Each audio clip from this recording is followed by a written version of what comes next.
So I've owned this 21 Silverado 6.2 liter for about a year now, and in the year I've owned it, I've put about 15,000 miles on it, and I just kind of wanted to go over the basics that some people talk about, a lot of people don't talk about. The first thing I did want to talk about is the exterior of these 19 to 21 Silverados. Since I'm already at the front, I'll talk about the front end.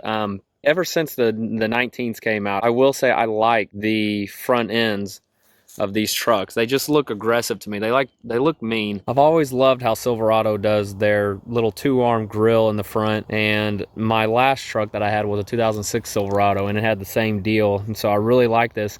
And I really love the headlights on here. Now, I know some of these trim levels you don't get the LED ones, but for the ones that do, I really like these like 3 little sections they've got in there. It just makes it really clean, very modern and everything like that. And one of the things that you can't really tell unless you're up close to these trucks is that it's got the carbon fiber in there, and then also in the turn signals, it's got it there at the bottom also. On appearance wise, I do love the front ends of these trucks. I always have liked them. I love the hoods, and I love even more those 6.2 liter badges on the top of that. It was chrome, but I did do the black. Also, one of the things that had to grow on me when the 19s came out, and so one of the other things that I was like, man, this is the dumbest thing, is these side view mirrors. They put them on the side here instead of up here, and so that was one of the things I was like, I'm not understanding why they did that. And so that's kind of like that goofier look that I still getting used to, that I don't really like about the appearance. But again, it's growing on me. It's not one of those things that it sticks out to me as much anymore. Since I've been driving the truck, that I've noticed that I really do like just the design of the side profile of this truck. And if you ever look at the Fords or the Toyotas, they're basically just a flat line down the middle of these trucks. Well, with these Silverados, and I'm sure you've seen it, is it's got this line right here, and it goes down and over, and it just, when you get to the side profile, it just really gives it a cleaner look, more modern look, just a real touch that I think that the GM engineers really did well. And so, and if the light hits it just right, you can see all the curves in the side of the body. You've got that one going down and around. You've got that one at the bottom, and then you've got the one on the tailgate that's coming across. And so I think they did really well of kind of designing this truck to kind of stand out better than the Toyotas, the Rams, and even the Fords. And so I love the side profile. I always have. I love the side profile of these trucks. I think it's really nice looking. I've always been a Chevy fan, so I hate that they got rid of the square body, but these round fender wells, you know, they grew on me, and I do enjoy them. I still think these 19 to 21 Silverados is the spawn of a Toyota and a Ford put mashed together, but you know what, it still looks good. Now, with the appearance of the back end of these trucks, I liked it, but there were just some things that I just needed to change. And one of the things was these square inlets for these exhaust tips, which they weren't even tips. So I had to change those. And after I did that, and I put the black in instead of the chrome, and I put in the dual outlet there, I really enjoyed it. And so this back end, I think this is one of the, other than the front grille and the front end, I think this is one of the things that I really love about this truck. And then the other thing, I will say the only thing I do not like about the tailgate is this right here. There's no handle. It's all electric. I don't like how all these new trucks are going electric. Not because I would just love to have a pull handle, just a I can pull and let it drop. No, it's because what happens if this messes up? I've got to replace the whole thing. I've replaced pull handles on tailgates before. Super easy. This, I don't think that would be that easy to do. But there's just so many things that can go wrong with electric, whereas if it's a pull handle, and if a piece of plastic breaks, and that's it. And so with this, many things could happen. With the bed, I do like how deep the bed is. Now, the bed on these 19 to 21s, the only main thing that's different, or the biggest thing that's different than, like, let's say the 16 to 18s, is how deep it is. And so these wheel wells, they did those a little different, and then they made the side of the bed a little bit higher, and so you've got more space back here. The integrated tie down hooks that you've got up the front, and then you've got the 6 in the back. You got 3 here and you've got 3 there. You've got the 6 up there, 3 right there and 3 right there. That's really nice. And then the lights are really nice in the back at night. I've used those a few times. And one of the things I haven't used is the power outlet. One of the other features I love about this truck that not a lot of people talk about is the keyless entry. At first I didn't think I would like it, but I do. And there's only one bad thing that I'd say about it, but I like the keyless entry because I never have to take my key out of my pocket. It always stays.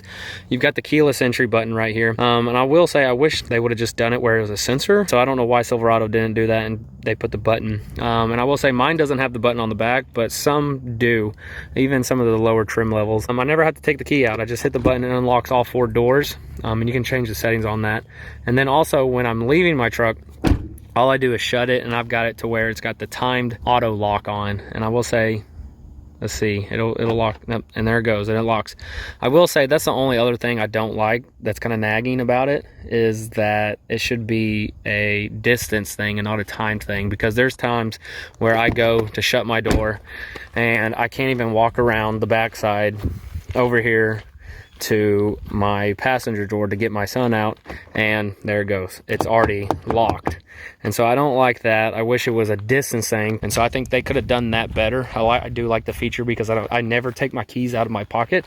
I don't have to worry about them getting locked in the truck or me leaving them somewhere, because they're always in my pocket. And so let's get in, and I'll talk about some of the other things I kind of do like about the truck. I will say I got the full center console. I've really enjoyed this. I mean, it's a really big center console. I will say about the interior, this right here, this console part of it, it does not feel cheap. Now, let's talk about the rest of it since we're on cheap subject. Everything else about this interior, it just seems cheap.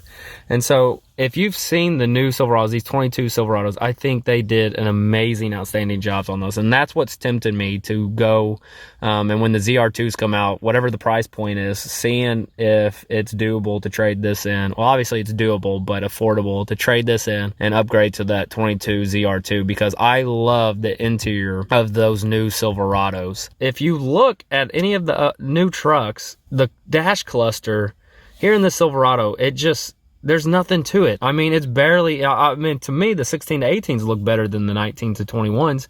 And so there's really nothing to it. Even if you get the all digital ones that come in the high country and Denali and stuff like that, you can swap that out for $400 to $600, I think. But it still does not look great. And so that's something that in the 22 Silverados that they changed that look amazing. And then also with the screen, it's a nice big screen. Again, you hop into a Ram, you hop into a Ford, and it just looks nice. I mean, it looks clean. It looks more high tech. I mean, GM really dropped the ball on doing the interiors of it. I think they could have done a better job, obviously, and they did on the 22s. And so that's the only main issue I have with the interior is just how cheap it is. I mean, just this plastic. I mean, if you push on it, you can hear it. You can hear it crunch all over the interior. If you're like me, when I get into the truck, I pull on this to shut it, and then you can hear it. The only issue I have, and the main issue I have, is with these new 19 to 21s is the interior. With the seating, the comfort and convenience, I love the seats and across country in these Silverados. I think it's comfortable. The heated steering wheel is really nice. This is the first truck I've had that in, and it gets really hot. I wouldn't say hot. It gets nice and warm. I think the coils are right here, and at the 10 and 2. But I mean, the entire thing gets warm, and so that's really nice on cold days after I get done hunting. I come in and I turn that on. I turn on the heated seats. And it's just really nice.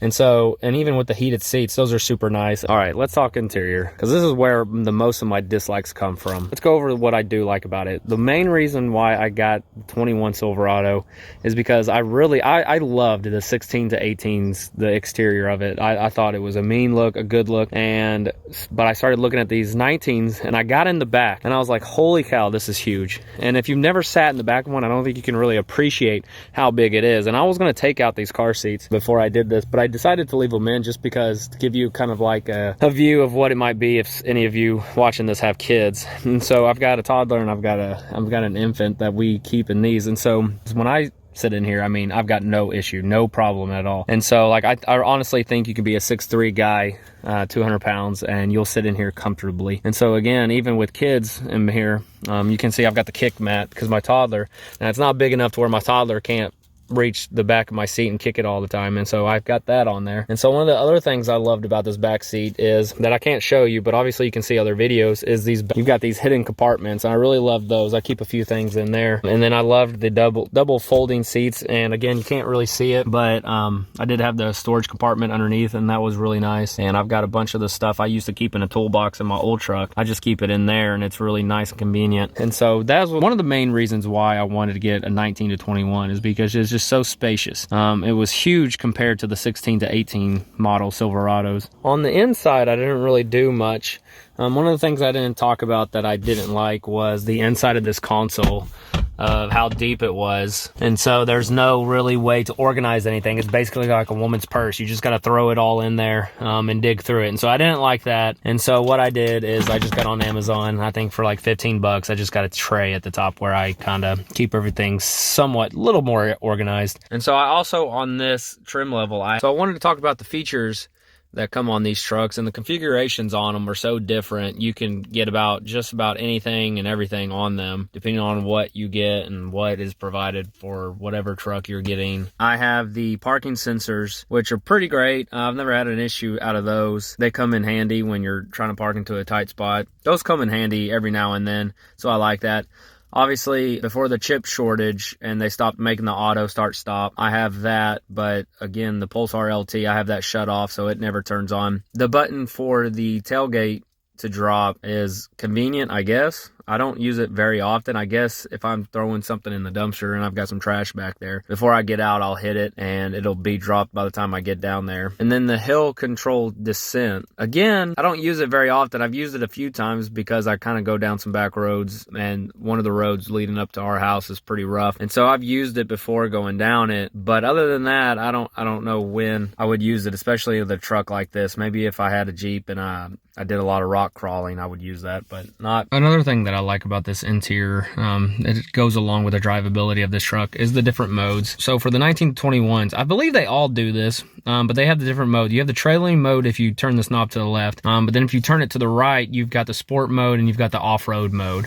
And so I really enjoy the sport mode. When I'm going down these back hilly roads, I turn on the sport mode. The electric steering kind of changes, and it kind of makes it kind of adjusts it to where the steering is a little bit stiffer, and it bumps your RPM to where it's a little bit higher, and it stays at peak RPM a little bit better. And so I really like that sport mode. And then the off-road mode, you don't really use it very much. I do. And all the off-road does is do it to where your RPMs can't go very high, to keep those wheels from spinning. One of the things I really despised about the features of these new trucks, and I don't know if they do it on all Chevy vehicles, but at least on these Silverados, they don't come with a standard navigation system. They have this OnStar turn by turn, and you have to pay for it. And so I understand what they're doing. GM is trying to get as much money out of the driver as possible, and so they don't automatically put in the navigation system anymore. You've got to pay for it. And so I don't like that, but to go alongside with that, I do use the Android Auto. I use a Samsung phone, and so I use the Android Auto to do all my kind of navigation and stuff like that. And so if you have an Apple product or Android, the Apple CarPlay and the Android Auto is pretty great. I use it every day. And then there has sometimes been some connection issues, but I think that's more probably a setting on my phone that I had messed up or something. But those are pretty nice. The Wi-Fi hotspot, I actually paid for that for a year, but it was kind of pointless because right after I had paid for a year worth of it, then our cell phone plan, we actually went to unlimited data, and so I could just hotspot off my phone. And so I'm not going to do that anymore. So I had the trailering system, and I've really enjoyed that. I don't pull very much, but when I do pull, it's super convenient to have this. All right, let's see if I can do this with one hand. And so with the trailering package, you see you've got the lines, 2 lines and the lines down the middle for the regular backup. But if you move it, if you switch it to the trailer, you've got a single line, and you can hardly see it just because of the glare from the sun. But I'm going to try to do this. And so it gives you one single line, so where you can see where exactly that hitch is when you're backing up. And I was already kind of lined up. But when you get down it'll start beeping at you, obviously. And then when you get down to where you're under the hitch, put in that view. Now you can see it right when the ball gets right underneath the receiver. There you go. Perfect every time. I do love about that. That is perfect. And then I'll show you what happens when it hooks up. Especially if you're by yourself, it really helps. So what's great when you hook it up, it detects that you connect the trailer. And so what you do, you could either create a profile if it's one of your own trailers that you use a lot, and you could do different things, or if it's like someone else's trailer. And so today, this is not my trailer. I would just do a guest trailer. But if, like, let's say it's mine, I would do this. What is the name of your trailer? Let's just name this just trailer. And so you can, is it a gooseneck? Is it a fifth wheel? And so we're just going to do, it's a conventional trailer. And so then you go through the list. Is it a boat? Is it cargo, horse, livestock, whatever? And so this is a utility trailer. Okay, so continue with the trailer feature setup for more features. And then you can go through all this. If it has a tire pressure monitoring system, you can do that. Trailer maintenance, Tahoe mode, reminder, all that. And so all these things. And so what's really cool though is it has this light test. And so if you're by yourself and you need to see if the brakes are working, reverse lights, turn signal, all that, you don't have to figure out a way to do that. You can just do the start light test and you go back and it goes through a sequence and it keeps doing it until you do the stop light test. And so it's just really great. It gives you your average fuel economy when you're pulling, and it also gives you your transmission temperature. I think that's the best thing that I like about the different features that comes on this truck, especially if you haul a lot. Again, I don't really, but when I do, it's just really convenient. Since I'm finally somewhere where there's not so much of a glare, I wanted to show y'all the camera on here also and how clear it was. I mean, it's like watching TV. I mean, it's amazing the quality of the camera on the back of the tailgate. Again, just another reason why I really like this hitch receiver view. I've got that block there to set that trailer on, and it's really nice where I can see where I'm right over it. Again, the trailering system is great. I wanted to talk about the mods I have put on this truck since I've gotten it, since I've had it for a year. And I'll try to go through the ones I started from the beginning and my most recent one. And so the very first thing I did to this truck was I put Rough Country, I think it was the 2.5 front leveling kit on it. And so all it is a top strut spacer. And so it's basically like a body lift. So it's not going to mess with your angles, your geometry of your upper control arms or anything like that. And so I just wanted to get that nice level, more aggressive look. And I don't intend to get in bigger tires. I don't need bigger tires. Again, I'm not going crazy. And I enjoy having decent fuel mileage. And the next thing was obviously the window temp. At first, all I did was match the front to the back. And so I think the front is technically like around 20-ish. Then after that, I was like, yeah, you know what? I want it a little bit darker. And so I left the front windows the same. And so they're not super dark. And then I put 20% on the backs. I put 20% on the rear window. And then I also did a 5% brow. And so the tint's not super dark, but during the day you can't really see through it. You can, but it's not crazy. Next little mod I did was just the stubby antenna. I just got the little 4-inch, installed that. Super easy to do. I think it was like 20 bucks. And so that was good. Just a little small detailed mod. After that, I knew I was going to get rid of all the chrome. And so the next thing I did was I debadged the entire truck, and I put the black emblems everywhere down the side. I put the 6.2, I put the Z71, I put the Silverado, and the RST. And since I'm at the back, I will say one of the later things I did is I did get the emblems for the back lettering put in, and that just really made it pop, and I'm glad I did that. The next thing I did was I put in the SMB cold air intake, and I installed that myself. Super easy to do. The hardest part of doing this install was taking out the original air filter and box and everything like that. Putting the SMB in was super easy. I chose the SMB just because mainly it was more affordable than the rest. And if you've ever seen the SMB, the air filters on these, they're huge. I mean, it's the biggest one I've ever seen, which they, bigger air filter, more flow, I guess, but I don't think that's true, but made me think that at least. And so I love the look of it also. I like that it's an enclosed box, but then you also have this window at the top so you can see the air filter. And you've got the 2 ports here that pulls air in, and then you also have where it'll pull air in through right here. And so it's really nice. I like that option of the SMB. And then also while I'm under the hood, I will say I did the video on the Pulsar LT. module, and I've loved that so far.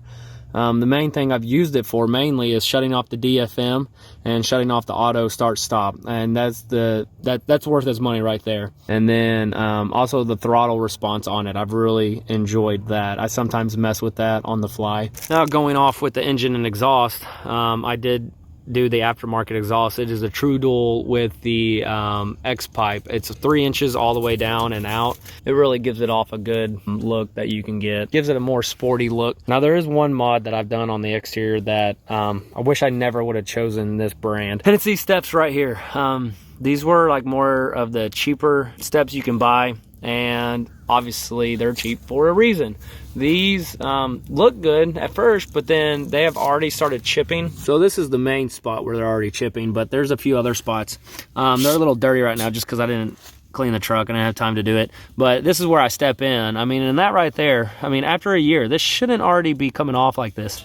And so, but it is. And so I honestly can't remember the name brand of it. But I mean, you can find them on any truck accessory website, and I think even Amazon. And so I would say stay away from these steps. They look pretty decent for a running board, but they chip and peel even after, I mean, I think within 6 months they were already doing that. The other really first mods that I did to this truck also was the window visors. When you buy a new vehicle, I guess Chevy does like a point system now.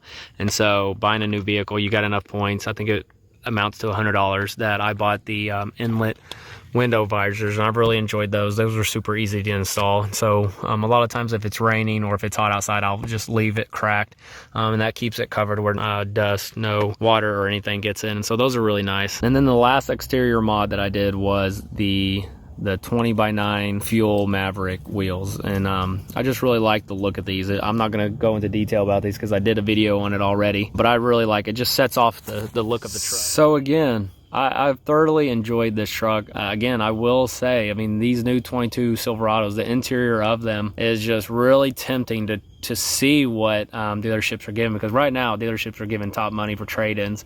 And so if they're still doing it in a couple months when 22s hit the lots, then I mean, I might just check into it. But as of right now, this is one of those trucks that I've just really loved it. I think it's a great truck. It's a good looking truck. It's a reliable truck. There's not much I can complain about it. I love, since I've done mods to it, I've really personalized it and made it my own. And there's still things I want to do to it. I love the way it drives. I love how comfortable it is inside. There are some the things that I do not like, but I mean, it's small things. It's not huge things. It's not like, no, this is a good truck. So if you're in the market and you've looked at these 1921 Silverados, just know you're going to get a big cab. Depending on what engine you're getting, you're going to get a dependable engine. I would give this truck an 8 out of 10. I love this truck. I love the look. I love the drivability. I love the engine. I love the comfort. But overall, again, I would definitely recommend this. Me personally, I think the DFM is what's causing a lot of those issues. And so I think if you get past certain mileage, I don't think you're going to have the issue down the road. And so to me personally, I shut it off. I think it was like 4,000 miles. I installed the Pulsar LT and shut that off. And again, I have 0 issues with the transmission, with the engine or anything like that. So hopefully this helps you out if you're in the market looking for a truck and you're considering the Silverado. I would recommend it.